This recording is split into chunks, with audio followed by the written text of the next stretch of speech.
ಪಾಕಿಸ್ತಾನಕ್ಕೆ ಈ ಹಳೆಯ ಭೂತ ಒಂದು ಕಾಡ್ತಾ ಇದೆ. ಈ ಭೂತ ಯಾವುದು ಕನೆಕ್ಟಿವಿಟಿ ಇದೆ ಅಂತ ಹೇಳಿದ್ರೆ ಇದೇ ಮಧ್ಯಪ್ರಾಚ್ಯಕ್ಕೆ ಕನೆಕ್ಟಿವಿಟಿ ಇದೆ, ಮಧ್ಯಪ್ರಾಚ್ಯದ ಯುದ್ಧಕ್ಕೆ ಕನೆಕ್ಟಿವಿಟಿ ಇದೆ. ಇದೇ ಇರಾನ್ ಮತ್ತು ಅಮೆರಿಕಾದ ನಡುವೆ ಯುದ್ಧ ಆಗ್ತಾ ಇದ್ದಂತಹ ಸಮಯದಲ್ಲಿ ನಾನು ಶಾಂತಿ ದೂತ ಮಾತುಕತೆ ನಡೆಸ್ತೀನಿ, ಯುದ್ಧ ಆಗಬಾರದು ಅನ್ನುವ ಕಾರಣಕ್ಕಾಗಿ ಇಸ್ಲಾಮಾಬಾದ್ನಲ್ಲಿ 2 ಸುತ್ತಿನ ಮಾತುಕತೆಗೆ ಒಂದು ಮೇಜನ್ನು ಅರೇಂಜ್ ಮಾಡಿದಂತಹ ಪಾಕಿಸ್ತಾನ ಇದೀಗ ಒಂದು ಇಕ್ಕಟ್ಟಿನ ಸ್ವರೂಪದಲ್ಲಿ ಸಿಕ್ಕಂಡಂತೆ ಕಾಣಿಸ್ತಾ ಇದೆ. ಯಾವ ರೂಪದಲ್ಲಿ? ಒಂದು ಕಡೆ ಸೌದಿ ಅರೇಬಿಯಾ ವರ್ಸಸ್ ಯಮನ್ನ ಹೌತಿಗಳ ನಡುವೆ ಆಗ್ತಾ ಇರುವಂತಹ ಬೆಳವಣಿಗೆ. ಇದೀಗ ಈ ಫೈಟ್ನಲ್ಲಿ ಆ ಪಾಕಿಸ್ತಾನ ಯಾರಿಗೆ ಸಪೋರ್ಟ್ ಮಾಡಬೇಕು? ಸಹಜವಾಗಿ ಸೌದಿ ಅರೇಬಿಯಾದವರಿಗೆ ಸಪೋರ್ಟ್ ಮಾಡಬೇಕಾದಂಥ ಅನಿವಾರ್ಯತೆ ಬಂದ್ಬಿಟ್ಟಿದೆ. ಇದಕ್ಕೆ ಕಾರಣ ನಾನು ನಿನ್ನೆ ಉಲ್ಲೇಖ ಮಾಡಿದ ಹಾಗೆ ಪಾಕಿಸ್ತಾನ ಮತ್ತು ಸೌದಿ ಅರೇಬಿಯಾದ ನಡುವೆ ಆಗಿದ್ದಂತಹ 2025ರ ಒಪ್ಪಂದ. ಹಾಗಾದರೆ ಈ ಹಿಂದೆ 2015ರಲ್ಲಿ ಈ ಒಪ್ಪಂದಕ್ಕೆ ಸಂಬಂಧಪಟ್ಟಂತೆ ನಾನು ಆವಾಗಲೇ ಹೇಳಿದೆ, ಯಮನ್ನ ಹೌತಿಗಳು ಯಮನ್ನ ರಾಜಧಾನಿಯನ್ನು ವಶಪಡಿಸಿಕೊಂಡ್ರು, ಅಲ್ಲಿದ್ದಂತಹ ಒಬ್ಬ ವ್ಯಕ್ತಿ ಆಡಳಿತವನ್ನು ಕೊನೆಗಾಣಿಸಿದ್ರು. ಅದಾದ ನಂತರ ಸೌದಿಗಳು ಮತ್ತು ಹೌತಿಗಳ ನಡುವೆ ಯುದ್ಧ ಶುರುವಾಯಿತು.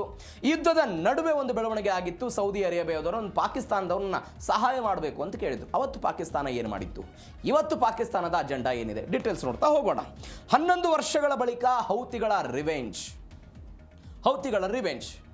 2015ರಲ್ಲಿ ಆದಂತಹ ಬೆಳವಣಿಗೆ. ಪಾಕಿಸ್ತಾನಕ್ಕೆ 2015ರ ಯಮನ್ನ ಯುದ್ಧದ ನೆನಪು ಈಗ ಸದ್ಯಕ್ಕೆ ಕಾಡ್ತಾ ಇದೆ. ಅವತ್ತು ಸೌದಿ ಅರೇಬಿಯಾದವರು ಬಂದು ಪಾಕಿಸ್ತಾನ ಕೇಳ್ಕೊಳ್ತಾರೆ, ನಿಮ್ಮ ಸೈನಿಕರನ್ನು ಕಳಿಸಿ, ನಿಮ್ಮ ಯುದ್ಧ ವಿಮಾನಗಳನ್ನು ಕಳಿಸಿ, ನಿಮ್ಮ ತಂತ್ರಜ್ಞಾನವನ್ನು ನಮಗೆಲ್ಲ ಕೊಡಿ ಅಂತ ಅವರೆಲ್ಲ ಕೇಳಿಕೊಂಡ್ರು. ಅವತ್ತು ತಟಸ್ಥ ನೀತಿಯನ್ನು ಪಾಕಿಸ್ತಾನ ತೆಗೆದುಕೊಂಡಿತ್ತು. ಸೌದಿ ಅರೇಬಿಯಾ ಹೌತಿಗಳ ವಿರುದ್ಧ ಒಂದು ಆಪರೇಷನ್ ಡಿಸಿಸಿವ್ ಸ್ಟಾರ್ಮ್ ಅನ್ನುವಂಥ ಒಂದು ಕಾರ್ಯಾಚರಣೆ ಮಾಡುತ್ತೆ. ಏನಿದು? ಮನ್ಸೂರ್ ಹಾದಿ ಎನ್ನುವಂಥ ಒಬ್ಬ ವ್ಯಕ್ತಿಯ ಆಡಳಿತವನ್ನು ಕೆಳಗಿಳಿಸಿದ್ದನ್ನು ಖಂಡಿಸಿ ಆಪರೇಷನ್ ಇದನ್ನು ಶುರು ಮಾಡ್ತಾರೆ.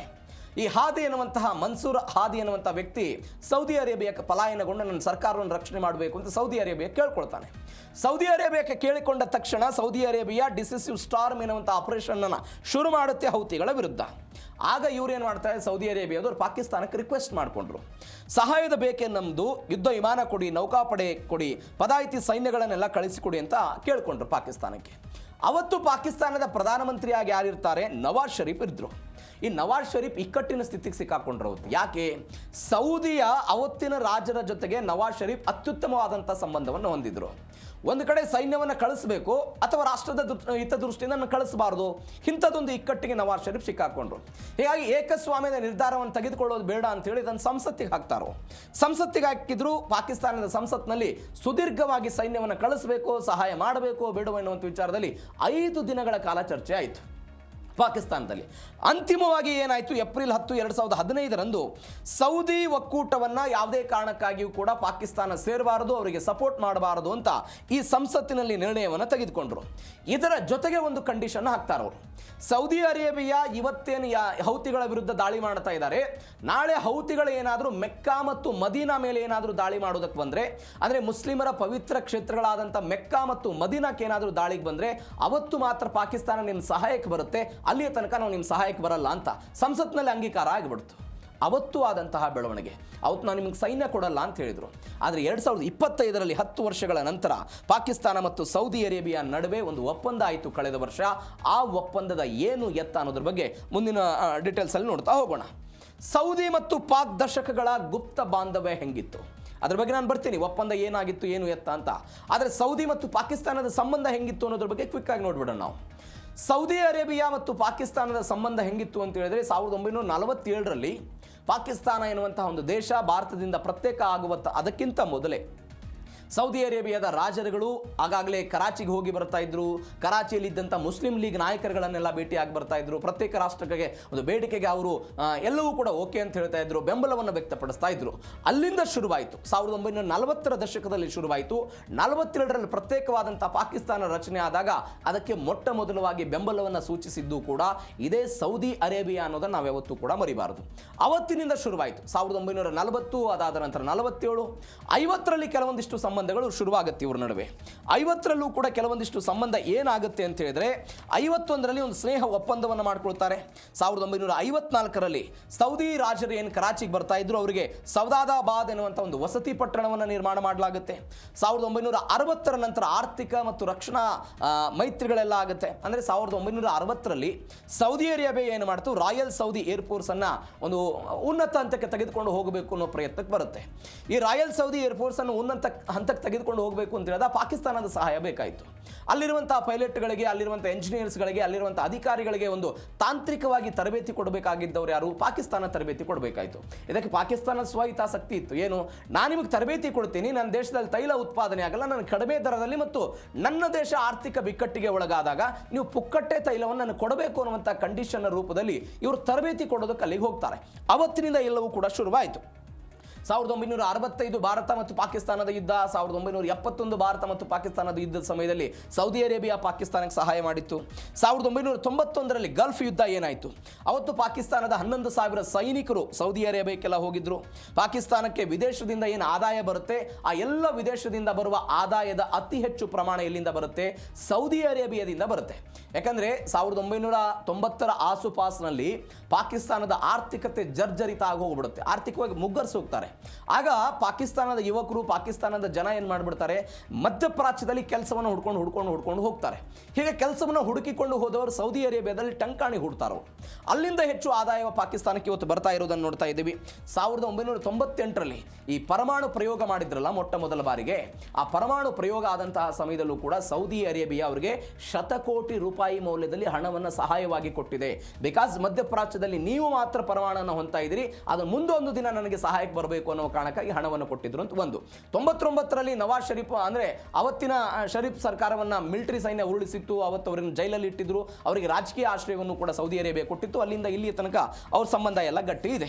ಇವೆಲ್ಲದರ ನಡುವೆ 2025ರ ರಕ್ಷಣಾ ಒಪ್ಪಂದ ಏನು, ಡೀಟೇಲ್ಸ್ ನೋಡೋಣ ಅದರ ಬಗ್ಗೆ. ಯುದ್ಧ ಅನಿವಾರ್ಯನಾ ಅನ್ನೋ ಪ್ರಶ್ನೆ ಇದೆ. ಕಳೆದ ಸೆಪ್ಟೆಂಬರ್ನಲ್ಲಿ ಸೌದಿ ಮತ್ತು ಪಾಕಿಸ್ತಾನದ ನಡುವೆ ಒಂದು ಕಾರ್ಯತಂತ್ರ ರಕ್ಷಣಾ ಒಪ್ಪಂದ ಆಯಿತು. ಇದಕ್ಕೆ ಪಾಕಿಸ್ತಾನದ ಸ್ವಹಿತಾಸಕ್ತಿನೇ ಇದೆ, ಸೌದಿ ಅರೇಬಿಯಾದ ಸ್ವಹಿತಾಸಕ್ತಿನೇ ಇದೆ. ಈ ನ್ಯಾಟೋ ರಾಷ್ಟ್ರಗಳು ಒಂದು ನಿಯಮವನ್ನು ಮಾಡಿಕೊಂಡಿದ್ದಾರೆ. ನ್ಯಾಟೋದ ನಿಯಮಗಳ ಆರ್ಟಿಕಲ್ 5 ಪ್ರಕಾರ ಏನು ಹೇಳಲಾಗುತ್ತೆ, ಒಂದು ದೇಶದ ಮೇಲೆ ದಾಳಿ ಆದರೆ ಅದು ನ್ಯಾಟೋದ ಉಳಿದ ರಾಷ್ಟ್ರಗಳ ಮೇಲೆ ದಾಳಿ ಆದಂತೆ ಅಂತ ಪರಿಗಣಿಸಿ ಮತ್ತೊಂದು ರಾಷ್ಟ್ರ ಅವುಗಳ ಸಹಾಯಕ್ಕೆ ಬರಬೇಕು ಅನ್ನೋದು ನ್ಯಾಟೋ ಆರ್ಟಿಕಲ್ 5 ಹೇಳುವಂಥ ನಿಯಮ. ಅದೇ ನಿಯಮದಂತೆಯೇ ಕೂಡ ಪಾಕಿಸ್ತಾನ ಮತ್ತು ಸೌದಿ ಅರೇಬಿಯಾದ ನಡುವೆ ಆದಂತಹ ಮಾತುಕತೆಗಳ ಭಾಗ ಇದೆ. ಒಂದು ದೇಶದ ಮೇಲೆ ದಾಳಿ ಆದರೆ ಮತ್ತೊಂದು ದೇಶ ರಕ್ಷಣೆಗೆ ಬರಬೇಕು ಎನ್ನುವಂತಹ ನಿಯಮವನ್ನು ಇವರೆಲ್ಲ ಹೊಂದಿದ್ದಾರೆ. ಸೆಪ್ಟೆಂಬರ್ 2020ರ ರಿಯಾದ್ನ ಅಲ್ ಯಮಾಮಾ ಅರಮನೆಯಲ್ಲಿ ಸೌದಿ ಅರೇಬಿಯಾ ಮತ್ತು ಪಾಕಿಸ್ತಾನದ ನಡುವೆ ಎಲ್ಲ ಮಾತುಕತೆ ಆಯಿತು. ಮೊಹಮ್ಮದ್ ಬಿನ್ ಸುಲ್ತಾನ್ ಮತ್ತು ಶಹಬಾಜ್ ಶರೀಫ್ ನಡುವೆ ಎಲ್ಲ ಆಯಿತು. ನ್ಯಾಟೋ ಮಾದರಿಯ ನಿಯಮ ನಾನು ಅವಾಗಲೇ ಹೇಳಿದೆ, ಸಾರ್ವಭೌಮತ್ವಕ್ಕೆ ಏನಾದರೂ ಧಕ್ಕೆ ಆದರೆ ಮಿಲಿಟರಿ ಪ್ರಯೋಗ ಮಾಡುವಂಥದ್ದೆಲ್ಲ ಇದೆ. ಈ ಒಪ್ಪಂದದಲ್ಲಿ ಒಂದು ಬೆಳವಣಿಗೆ ಆಗಿದೆ ಅಂತೆ. ಪರಮಾಣು ಪದ ಬಳಕೆ ಇಲ್ಲದಿದ್ದರೂ ಕೂಡ, ಪರಮಾಣನ್ನು ಕೂಡ ನೀವು ಸಹಾಯ ಮಾಡಬೇಕು ಎನ್ನುವಂಥ ಪದ ಬಳಕೆ ಆಗದೇ ಇದ್ರೂ ಕೂಡ ಪಾಕಿಸ್ತಾನ ಸೌದಿ ಅರೇಬಿಯಾಗೆ ಪರಮಾಣು ಭದ್ರತಾ ಕವಚವಾಗಿ ಕೆಲಸವನ್ನು ಮಾಡುತ್ತೆ ಎನ್ನುವಂಥ ವಿಶ್ಲೇಷಣೆಗಳು ಅಂತಾರಾಷ್ಟ್ರೀಯ ಮಟ್ಟದಲ್ಲಿ ಆಗ್ತಾ ಇದೆ. ಹಾಗಾದರೆ ಸೌದಿ ಅರೇಬಿಯಾಕ್ಕೆ ಈ ಒಪ್ಪಂದ ಯಾಕೆ ಅನಿವಾರ್ಯ ಇತ್ತು? 2-3 ಕಾರಣಗಳಿದೆ. ಒಂದು, ಅಮೆರಿಕದ ಮೇಲೆ ನಂಬಿಕೆ ಕುಸಿತ ಆಗ್ತಾ ಇರೋದು. ಅಮೆರಿಕದ ಮೇಲೆ ಈ ಅಫ್ಘಾನ್ನಲ್ಲಿ 2021ರಲ್ಲಿ ತನ್ನ ಸೇನೆಯನ್ನು ತಾಲಿಬಾನ್ ಅಧಿಕಾರಕ್ಕೆ ಬಂದ ನಂತರ ಅಮೆರಿಕ ಏನು ಮಾಡ್ತು, ತನ್ನ ಸೇನೆಯನ್ನು ವಾಪಸ್ ತನ್ನ ದೇಶಕ್ಕೆ ತೆಗೆದುಕೊಂಡು ಹೋಯಿತು. ಅಫ್ಘಾನಿಸ್ತಾನದಲ್ಲಿ ತನ್ನ ಸೇನೆಯನ್ನು ವಾಪಸ್ ತೆಗೆದುಕೊಂಡ ನಂತರ ಮಧ್ಯಪ್ರಾಚ್ಯದ ಬೇರೆ ಬೇರೆ ದೇಶಗಳಿಗೆ ನಡುಕ ಶುರುವಾಯಿತು. ನಮ್ಮಲ್ಲಿರುವಂಥ ನೆಲೆಗಳನ್ನು ಯಾವಾಗ ವಾಪಸ್ ತೆಗೆದುಕೊಂಡು ಹೋಗ್ಬಿಡ್ತಾರೋ, ನಮ್ಮ ರಕ್ಷಣೆಗೆ ಇವರೆಲ್ಲ ಬರ್ತಾರೋ ಇಲ್ಲೋ ಅನ್ನುವಂಥ ಕಾರಣಕ್ಕಾಗಿ ಹೀಗಾಗಿ ಒಂದು ದೇಶ ಬೇಕಾಗಿತ್ತು, ಪಾಕಿಸ್ತಾನವನ್ನು ಇವರು ಕಂಡುಕೊಂಡಿದ್ದಾರೆ. ಒಂದು. ಎರಡನೇದು, ಇರಾನ್ನ ಪರಮಾಣು ಭೀತಿ ಇದೆ. ಈಗಾಗಲೇ 60% ಯುರೇನಿಯಂ ಅನ್ನು ಪುಷ್ಟೀಕರಣ ಮಾಡಿದೆ ಇರಾನ್ ಎನ್ನುವಂಥ ವರದಿಗಳು ಬರ್ತಾ ಇರುವ ಸಮಯದಲ್ಲಿ ಮಧ್ಯಪ್ರಾಚ್ಯದಲ್ಲಿ ಯಾರ ಬಳಿಯೂ ಕೂಡ ಪರಮಾಣು ಇಲ್ಲ, ಕೇವಲ ಪಾಕಿಸ್ತಾನದ ಬಳಿ ಇದೆ. ನಾಳೆ ಪರಮಾಣು ದಾಳಿಗಳು ಏನಾದರೂ ಆದರೆ ಪಾಕಿಸ್ತಾನ ಸಪೋರ್ಟಿಗೆ ಬರ್ಬೋದು ಎನ್ನುವಂತಹ ಕಾರಣಕ್ಕಾಗಿ ಅದನ್ನು ನೆಚ್ಚಿದ್ದಾರೆ ಅಂತ ಒಂದು. ವಿಷನ್ 2030 ಅಂತಿದೆ, ಅಂದರೆ ಜಾಗತಿಕವಾಗಿ ಒಂದು ಪ್ರವಾಸೋದ್ಯಮದ ಕೇಂದ್ರವನ್ನಾಗಿ ಮಾಡಬೇಕು ಅನ್ನುವ ಕಾರಣಕ್ಕಾಗಿ ಪಾಕಿಸ್ತಾನವನ್ನು ನಂಬಿದ್ದಾರೆ ಅಂತ. ಇದು ಸೌದಿ ಅರೇಬಿಯಾದ ಭಾಗ ಆಯಿತು. ಹಾಗಾದರೆ ಪಾಕಿಸ್ತಾನಕ್ಕೆ ಯಾಕೆ ಅನಿವಾರ್ಯತೆ ಇದೆ? ಪಾಕಿಸ್ತಾನ ದಿವಾಳಿತನದಿಂದ ಪಾರಾಗಬೇಕು ಅನ್ನೋ ಕಾರಣಕ್ಕಾಗಿ ಸೌದಿ ಅರೇಬಿಯಾವನ್ನು ಮೆಚ್ಚಿದ್ದಾರೆ. ಯಾವಾಗ IMFನಿಂದ ಸಾಲ ಸಿಗಲ್ಲ, ಯಾವಾಗ ಚೀನಾದಿಂದ ಸಾಲ ಸಿಗಲ್ಲ, ಯಾವಾಗ ಅಮೆರಿಕಾದಿಂದ ಸಾಲ ಸಿಗಲ್ಲ, ಯಾವಾಗ ಚೀನಾಗೆ ನಾವು ಬಡ್ಡಿ ಕಟ್ಟಬೇಕು, ಯಾವಾಗ ಚೀನಾದ ನಾವು ಅಸಲನ್ನು ಕಟ್ಟಬೇಕು ಅನ್ನುವಂಥ ಆಲೋಚನೆ ಪಾಕಿಸ್ತಾನಕ್ಕೆ ಬರುತ್ತಲ್ಲ, ಅವತ್ತು ಸಹಾಯಕ್ಕೆ ನಿಂತವ್ರು ಯಾರು? ಇದೇ ಸೌದಿ ಅರೇಬಿಯಾ. ಬಿಲಿಯನ್ ಡಾಲರ್ ರೂಪಾಯಿಗಳಲ್ಲೆಲ್ಲ ಅವ್ರಿಗೆ ಹಣ ಕೊಟ್ಟು ಸಹಾಯ ಮಾಡಿದ್ದನ್ನು ನೋಡಿದ್ವಿ. ಈ ಕಾರಣಕ್ಕಾಗಿ ಅವರೆಲ್ಲ ಬೇಕಾಗಿದೆ ಅಂತ. ಇವೆಲ್ಲದರ ಜೊತೆಗೆ ಭಾರತ ಮತ್ತು ಸೌದಿ ಅರೇಬಿಯಾದ ನಂಟು ದಿನದಿಂದ ದಿನಕ್ಕೆ ಗಟ್ಟಿ ಆಗ್ತಾ ಇದೆ. ಈ ಕಾರಣಕ್ಕಾಗಿ ಸೌದಿ ಅರೇಬಿಯಾದ ಜೊತೆಗೆ ಅವರೆಲ್ಲ ಗಟ್ಟಿ ಸಂಬಂಧವನ್ನು ಹೊಂದಿದ್ದಾರೆ ಅಂತ ಹೇಳ್ತಿದ್ದಾರೆ. ಈಗಾಗಲೇ ಒಂದು 13,000 ಸೈನಿಕರನ್ನು ಸೌದಿ ಅರೇಬಿಯಾಗೆ ಕಳಿಸಲಾಗಿದೆ ಅನ್ನುವಂಥ ವರದಿಗಳಿದೆ. ನೋಡೋಣ ಆ ವಿಚಾರದಲ್ಲಿ ಏನಾಗುತ್ತೆ ಅಂತ. ಇವೆಲ್ಲದರ ಜೊತೆಗೆ ತೈಲ ಮಾರುಕಟ್ಟೆ ಅಸ್ತವ್ಯಸ್ತವಾಗಿರುವ ಬೆಳವಣಿಗೆ. ಹೌತಿಗಳ ಅಟ್ಟಹಾಸ, ತೈಲ ಮಾರುಕಟ್ಟೆ ಅಸ್ತವ್ಯಸ್ತ ಆಗಿದೆ. ನಾವು ನಿನ್ನೆಯೂ ಕೂಡ ಇದರ ಬಗ್ಗೆ ನೋಡಿದ್ವಿ. ಹೇಗೆ ಯುದ್ಧ ಶುರುವಾದ ನಂತರ ಈ ಬೆಳವಣಿಗೆ ಹೆಂಗೆ ಆಗ್ತಾ ಬಂತು ಅನ್ನೋದನ್ನು. ಬ್ರೆಂಟ್ ಕಚ್ಚಾ ತೈಲ ಆಗಿರ್ಬೋದು, ಬೇರೆ ಬೇರೆ ದೇಶಗಳಲ್ಲಿ ಕಚ್ಚಾ ತೈಲದ ದರ ಹೆಂಗೆ ಏರಿಕೆ ಆಗ್ತಾ ಇದೆ ಅನ್ನೋದು ನೋಡ್ತಾ ಇದ್ದೀವಿ. ಒನ್ಸ್ ಅಗೇನ್ ಇದೀಗ ಎನ್ಸಿಲಿಯಾ ಎನ್ನುವಂಥ ಒಂದು ತೈಲ ಟ್ಯಾಂಕರ್ಗಳ ಮೇಲೆ ಕೆಂಪು ಸಮುದ್ರದಲ್ಲಿ ಅಟ್ಯಾಕ್ ಆಗಿದೆ ಹೌತಿಗಳಿಂದ. ಸೌದಿ ಅರೇಬಿಯಾದ ಈ ಹಡಗುಗಳು ಇವುಗಳ ಮೇಲೆ ದಾಳಿ ಮಾಡೋ ಪ್ರಯತ್ನವನ್ನು ಹೌತಿಗಳು ಮಾಡಿದ್ದಾರೆ. ಏನಾಯ್ತು ಇದು ಘಟನೆ ಅಂತ ಹೇಳಿದರೆ, ಸೌದಿಯ ದಕ್ಷಿಣ ಪ್ರಾಂತ್ಯದಲ್ಲಿರುವಂತಹ ಒಂದು ಪ್ರದೇಶದ ಮೇಲೆ ಡ್ರೋನ್ ದಾಳಿ ಮಾಡಲಾಯಿತು. 6 ಬ್ಯಾಲಿಸ್ಟಿಕ್ ಕ್ಷಿಪಣಿಗಳನ್ನು ದಾಳಿ ಮಾಡಲಾಗಿದೆ. ಕಾಮಿಕೇಸ್ ಡ್ರೋನ್ಗಳನ್ನು ಬಳಕೆ ಮಾಡಲಾಗಿದೆ. ಎನ್ಸಿಲಿಯಾ ಎನ್ನುವಂಥ ಒಂದು ಸೌದಿ ಅರೇಬಿಯಾ ಧ್ವಜವನ್ನು ಹೊಂದಿದಂತಹ ಹಡಗಿದು ಇದೇ ರೆಡ್ ಸಿಯಲ್ಲಿ ಹೋಗ್ತಾ ಇತ್ತು. ಬಾಬೆಲ್ ಮಂದೇಬನ ದಾಳಿ ಅದರ ಬಳಿ ಇದು ಚಲಿಸ್ತಾ ಇತ್ತು. ಡ್ರೋನ್ ದಾಳಿ ಆಯಿತು. ನೌಕಾ ನಿರೋಧಕ ಕ್ಷಿಪಣಿಗಳನ್ನೆಲ್ಲ ಬಳಕೆ ಮಾಡಿದ್ರಂತೆ. ಹಡಗಿನಲ್ಲೆಲ್ಲ ಬೆಂಕಿ ಕಾಣಿಸಿಕೊಂಡಿದೆ. ಸಿಬ್ಬಂದಿಗಳನ್ನು ರಕ್ಷಣೆ ಮಾಡಿದರು, ಆದರೆ ಹಡಗಿನಲ್ಲೆಲ್ಲ ಬೆಂಕಿ ಆಯಿತು.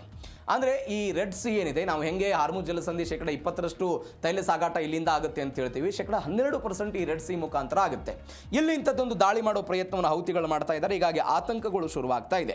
ಹೌತಿ ಮಿಲಿಟರಿ ವಕ್ತಾರ ಅಬ್ದುಲ್ ಸಲಾಮ್ ಎನ್ನುವಂಥ ಒಬ್ಬ ವ್ಯಕ್ತಿ ಹೇಳಿದ್ದಾರೆ, ಬಾಬಲ್ ಮಂಡೇಬ್ ಸಂಪೂರ್ಣವಾಗಿ ಬಂದ್ ಆಗಿಲ್ಲ, ಬೇರೆ ಬೇರೆ ದೇಶಗಳೆಲ್ಲ ಬಂದ್ ಮಾಡಿಲ್ಲ, ನಾವು ಸೌದಿಗೆ ಮಾತ್ರ ಇದನ್ನು ಬಂದ್ ಮಾಡ್ತಾ ಇದ್ದೀವಿ. ಹೇಗೆ ಅಮೆರಿಕ ಇಷ್ಟು ದಿನಗಳ ಕಾಲ ಇರಾನ್ಗೆ ಮಾತ್ರ ಇದನ್ನು ನಾವು ಬಂದ್ ಮಾಡ್ತಾ ಇದ್ದೀವಿ ಅಂತ ಹೇಳಿದ್ರು, ಅದನ್ನು ಈಗ ಸೌದಿಗೆ ಅಪ್ಲೈ ಮಾಡೋ ಪ್ರಯತ್ನವನ್ನು ಇವರು ಮಾಡಿದ್ದಾರೆ.